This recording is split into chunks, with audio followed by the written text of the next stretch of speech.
പീഡിപ്പിക്കോ? അവന് ഞാൻ പറയട്ടെ, അവന് ലൈംഗിക വൈകൃതമുള്ള ഒരു മനുഷ്യനാണ്. നിങ്ങൾ കൊണ്ടുപോയി വല്ല ഡോക്ടേഴ്സിനെയും കാണിക്കാൻ റെക്കമെൻഡ് ചെയ്യണം.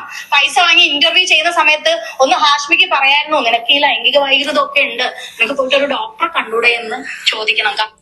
അല്ല, ലൈംഗികത വൈകല്യമുള്ള ആളാണെന്നുള്ളത് നിങ്ങൾക്ക് അറിയില്ലേനോ? കിടന്നു കൊടുത്തപ്പോ അറിയില്ലേനോ? അതല്ല, ഇത് ലൈംഗിക വൈകൃതം എന്ന് പറഞ്ഞു കഴിഞ്ഞാൽ മനുഷ്യർക്ക് ഉള്ളതാണ്.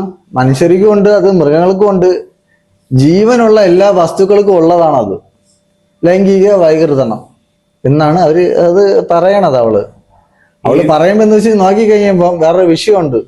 ഇതില്ലാതെ അവള് ജനിച്ചിട്ടില്ല, ഈ ഇരിക്കണ രണ്ടുപേരും ജനിച്ചിട്ടില്ല, ഈ കാണുന്ന വീഡിയോ കാണുന്ന ആരും ജനിച്ചിട്ടില്ല. അതില്ലാത്ത ആരാണുള്ളത്? ഇപ്പൊ ക്യാൻസർ ഉണ്ടെന്നാണ്, ക്യാൻസർ 1% ഇല്ലാത്ത ആൾക്കാരും ആരാണുള്ളത്? ഇവളൊക്കെ വെറും മണ്ടത്തനം പറഞ്ഞിട്ട് വയറിലാകാൻ നോക്കണ ആൾക്കാരാണ്.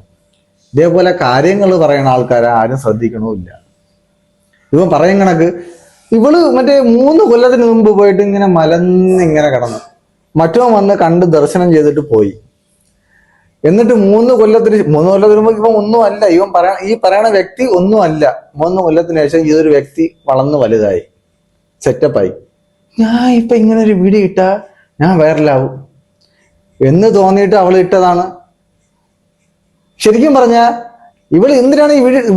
ഇവൾക്ക് പൈസയാണ് ആവശ്യം. മുമ്പ് സരിത, ഇപ്പൊ ഇവള്. അതിൽ വേറൊരു കാര്യമുണ്ട്, പറയാളിയാ നീ. ഇത് എന്താ വെച്ചാല് ഇവര് ഇപ്പൊ ഈ അതിജീവിത എന്നാ പറയണത്. അതിജീവിത എന്ന് പറഞ്ഞാൽ എന്താ? കിടന്നുകൊടുത്തതിന് അതിജീവിത എന്ന് പറയുന്നത്.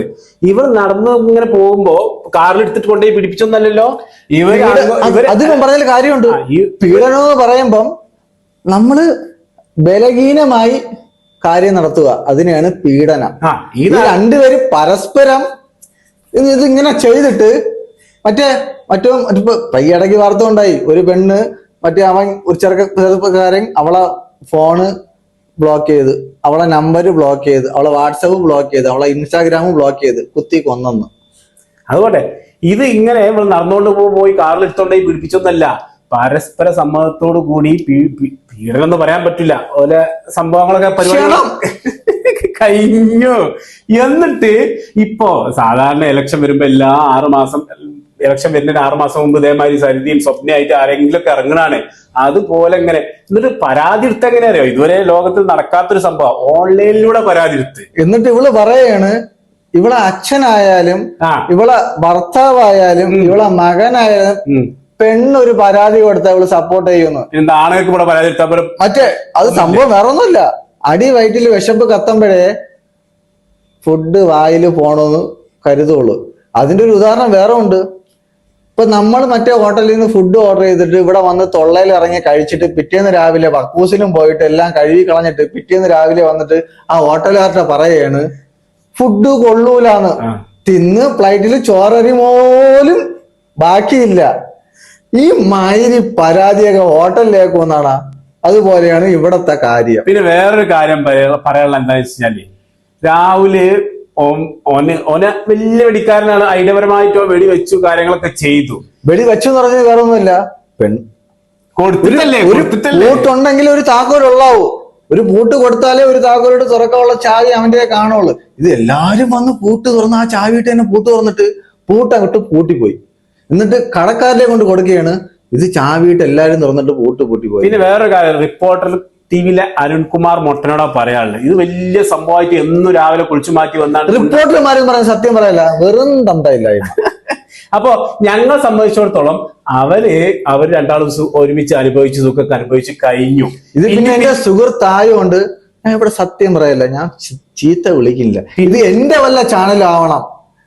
അവന്റെ ഉപ്പായ എഴുതി നിന്നും കൊണ്ട് അവനെ പള്ളു വിളിച്ചിട്ട് 2 വർത്താനം പറയും, മൈര നിനക്ക് വല്ല ജോലി ഉണ്ട് ഇങ്ങനത്തെ ഒരു വീഡിയോ ചെയ്യാനെന്ന്. പിന്നെ വേറൊരു കാര്യം അതാ പറയാനുള്ളത്, ഇതിപ്പോ വലിയ പരസ്പര സമ്മതത്തോടെ പരിപാടികളൊക്കെ കഴിഞ്ഞു. പിന്നെ ഇങ്ങനെ ചർച്ച ചെയ്ത് ഇത് കേരളത്തിൽ ജനങ്ങളെ സംബന്ധിച്ച വിഷയമല്ല. ഇത് പെണ്ണുങ്ങൾക്ക് വിഷയം എന്ന് പറഞ്ഞു കഴിഞ്ഞാൽ ആണുങ്ങൾക്ക് ഇപ്പൊ വേണമെങ്കിൽ ഡെയിലി ഭർത്താവാം, പിന്നെ ഭർത്താവല്ല അച്ഛനാവാം. രാഹുൽ മാങ്കൂട്ടത്തിൽ ചെയ്ത വേറൊരു കാര്യം എന്ന് വെച്ച് കഴിഞ്ഞാല് ഇവർക്ക് ട്രോഫി കൊടുത്തില്ല. അതല്ല, ഇപ്പൊ കേരളത്തിൽ കുറെ രാഷ്ട്രീയക്കാരുണ്ടല്ലോ, പിന്നെ വല്യപ്പമാരും പിന്നെ അമ്മായിമാരും അമ്മോശന്മാരൊക്കെ ഉണ്ട്. ഇതാരും വെടിവെക്കാത്ത ആൾക്കാരല്ല. കിട്ടിയ ഗേപ്പട്ടി ആരും വെക്കും. അത് കൊടുത്താലേ വെക്കൂ. ഇവനാണെങ്കിൽ കല്യാണം കഴിച്ച് കുട്ടികളും മക്കളും എന്നുള്ള ആളൊന്നുമല്ല. ഒരു മോഹൻലാല് പറയും കണക്ക് ആ കൊച്ചു ഗ്യാപ്പ് ഉള്ളോണ്ടല്ലേ കയറ്റിയത്. സിംഗിൾ ആയിട്ട് നിൽക്കുന്ന ഒരാളാണ്. സിംഗിൾ ആയിട്ട് നിൽക്കുന്ന ആളാകുമ്പോ ഗ്യാപ്പ് കൊടുത്തിട്ടല്ലേ ഇവൻ വെക്കുന്നത്. അപ്പോ അല്ലാതെ കയറി അറ്റാക്ക് ചെയ്ത് പിടിച്ചുകൊണ്ട് പിടിപ്പിച്ചതില്ലല്ലോ. അപ്പൊ അതിനനുസരിച്ച് ചെയ്യുമ്പോ അതൊക്കെ അങ്ങോട്ടും എന്നിട്ട് ഇവിടെ ഫെമിനിസ്റ്റത്തിന്റെ പേരേ മാറ്റണം. ഞാനൊരു മണ്ടൻ, മറ്റു 40 പേരും എന്നീ വലിയ മണ്ടന്മാർ. അവസാനമായിട്ടൊരു കാര്യം പറയാനുള്ള എന്താ വെച്ചാല്, രാഹുൽ മാങ്കൂട്ടത്തിൽ നിങ്ങൾ കൊടുത്തോ, അത് നിങ്ങൾ പേഴ്സണലായിട്ട് വെക്കുക. അതെ, ഗിവൻ ടേക്ക് കൊടുക്കുക, വാങ്ങുക, ഓക്കെ, കഴിഞ്ഞു.